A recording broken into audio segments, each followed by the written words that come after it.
Buenas tardes, licenciada Modesta Urania Rivas de Cerceño, catedrática de la materia Derecho Internacional Público de la Universidad Francisco Gavidia de Occidente. Nuestro grupo está conformado por Sofía Raquel Flores Canales, Karen Alicia Enríquez Espinosa y mi persona, Alison Stephanie Grijalva Toledo, todas estudiantes de la carrera Licenciatura en Relaciones Internacionales de la Facultad de Ciencias Jurídicas.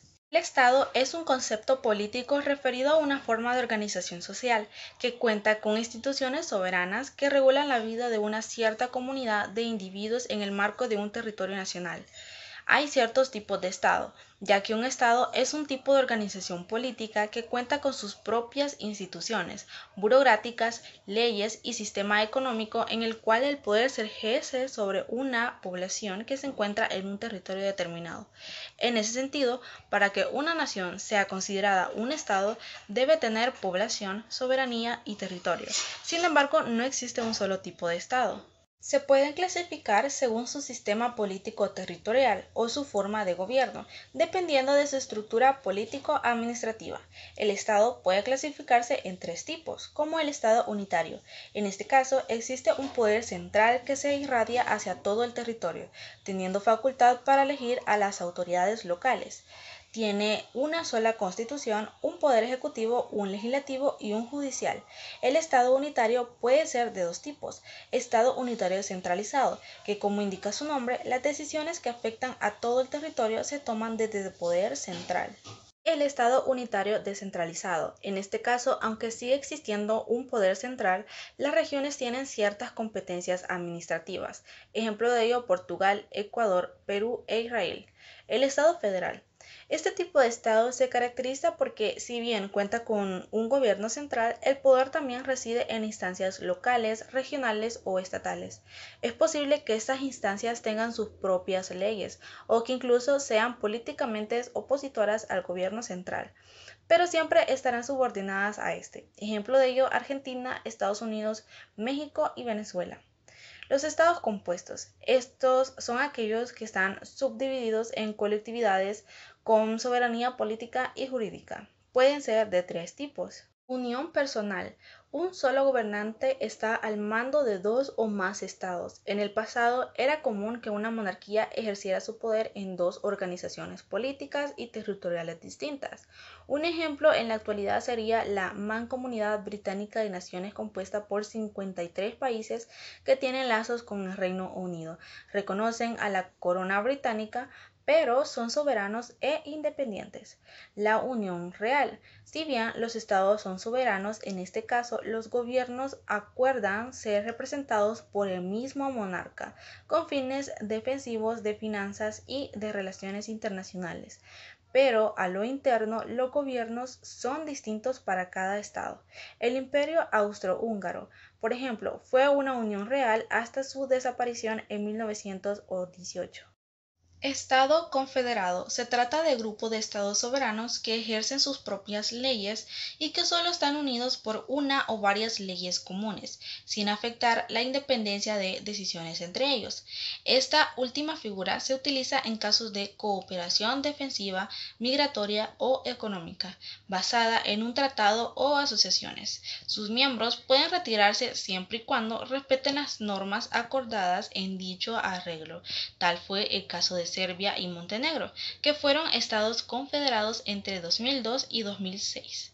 Nuestra República de Salvador es un estado soberano y la soberanía reside en el pueblo. La Constitución establece un gobierno republicano, democrático y representativo.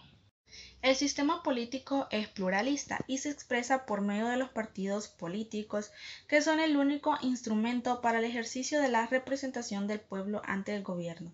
Consecuentemente, la existencia de un partido único oficial es incompatible con el sistema democrático y con la forma de gobierno consignados en la Carta Magna.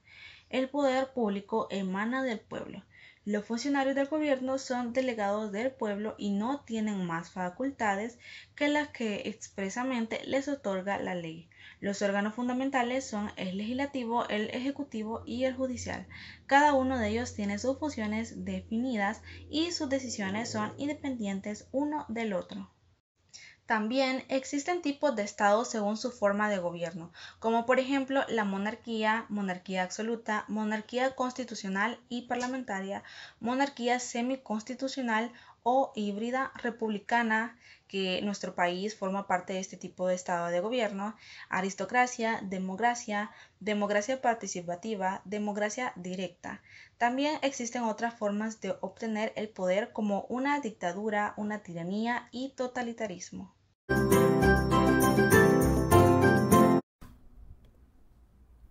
La Corte Internacional de Justicia es el principal órgano judicial de la Organización de las Naciones Unidas y del mundo. Está encargada de decidir las controversias jurídicas entre los estados y este existe desde 1946 con sus dos idiomas, el inglés y el francés. Este órgano es el único que no se encuentra establecido en New York, teniendo su sede central en el Palacio La Paz en El Haya, Países Bajos. Su objetivo es el mismo que la ONU, es lograr por medios pacíficos y de conformidad con los principios de la justicia y del derecho internacional, el ajuste o el arreglo de controversias o situaciones internacionales susceptibles, para conducir a que no se quebrante la paz. La Corte Internacional de Justicia está conformada por 15 magistrados, que son elegidos por un periodo de 9 años. Estos son elegidos por la Asamblea General y por el Consejo de Seguridad de la ONU. Aquí ya los magistrados ya no representan a cada uno de sus países, porque se vuelven independientes. Por último, el funcionamiento de la Corte. Esta Corte tiene una doble misión, que es la primera, es el arreglo conforme al derecho internacional de controversias que se le han sometido por los estados, donde hablamos sobre los asuntos contenciosos, que representan como un 80% de sus actividades, lo cual estuvieron a menudo relacionados a controversias fronterizas, a delimitaciones marítimas o a la protección de diplomática, pero sin embargo, dichos asuntos versan más frecuentes sobre los temas como el derecho internacional humanitario, el derecho ambiental o la Fuerza Armada, donde los Estados miembros de la ONU pueden iniciar en cualquier momento un proceso contencioso. Y la segunda es la misión, que consiste en responder a las cuestiones jurídicas que lo someten a la Asamblea General en el Consejo de Seguridad y otros órganos o agencias de las Naciones Unidas que tengan autorización para hacerlo. En este caso hablamos sobre los procedimientos consultivos, que a diferencia de las sentencias o los dictámenes de la Corte, estos carecen de carácter vinculante, que corresponden a los órganos o a las instituciones de la ONU. Estos se son solicitados para dar un curso pertinente, estos para contribuir al desarrollo del derecho internacional.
resaltar que debido a que es una organización sin fines de lucro, la ayuda voluntaria es esencial para su existencia, al igual que la cooperación, la solidaridad y el altruismo. Muchas de las organizaciones salen adelante gracias a las donaciones de empresas privadas, actores internacionales como lo son algunos individuos, las donaciones de algunos gobiernos. Otras también pues subsisten gracias a las ganancias de sus propios proyectos o aportes también de los Estados miembros de esta organización. Al buscar lo que son los intereses y desarrollos mutuos, las tareas y obtención de recursos de una ONG es pues muchísimo más fácil de conseguir. Las ONGs a su vez también tienen diferentes características y por ello pues también las podemos clasificar de dos maneras: restringidas con un número de miembros limitados, y también tenemos lo que son las universales, que aquí pues se integran todos los países del mundo. También las ONGs, en cuanto a sus fines, podríamos clasificarlas de dos maneras también: lo que son las generales, que presentan una línea de actuación amplia, no tienen como restringido ir a trabajar en una área o en algunos pues proyectos, y también tenemos lo que son las específicas. Estas se centran en aspectos específicos o fines concretos. Desde su creación pues tienen bien en claro sobre qué van a trabajar y con quiénes van a trabajar. Bueno, también podemos hablar de que hay muchas ONGs en el mundo. Podríamos mencionar las que están acá en el continente de América o incluso también en el país de El Salvador, porque son organizaciones que podemos encontrar en cualquier parte del mundo, no tienen frontera. Bueno, un ejemplo de aquí en El Salvador sería la organización Educo. Ellos trabajan con niños y su entorno para promover sociedades más justas y equitativas para que se le garanticen sus derechos y su bienestar a los niños. Es una ONG pues de cooperación global. Ellos se encargan de centrarse en la educación de los niños. Ellos han hecho alrededor de pues 200 proyectos con diferentes países alrededor del mundo. Bueno, otro ejemplo de ONG acá en América sería lo que es Amazon Conservation Association. Ellos pues son una organización que se encarga de capacitar a lo que son los conservacionistas que trabajan en apoyar la restauración de la selva amazónica y las economías sostenibles de los indígenas. Estas economías están lideradas por ellos mismos y pues la organización hasta el momento ha plantado alrededor de 275,000 árboles en la selva amazónica, y también se ha encargado pues de controlar lo que son los incendios que hubieron el año pasado, entre conservar otras especies que podemos ver que están en peligro de extinción en esa área. El siguiente tema en cuanto a sujetos del derecho internacional del que yo voy a hablar es la persona humana. Aunque la comunidad internacional pues está predominada por una estructura interestatal, en la actualidad, si nos remontamos alrededor del siglo XX, del siglo XIX, tenemos que es ahí cuando se comienzan las preocupaciones por el individuo.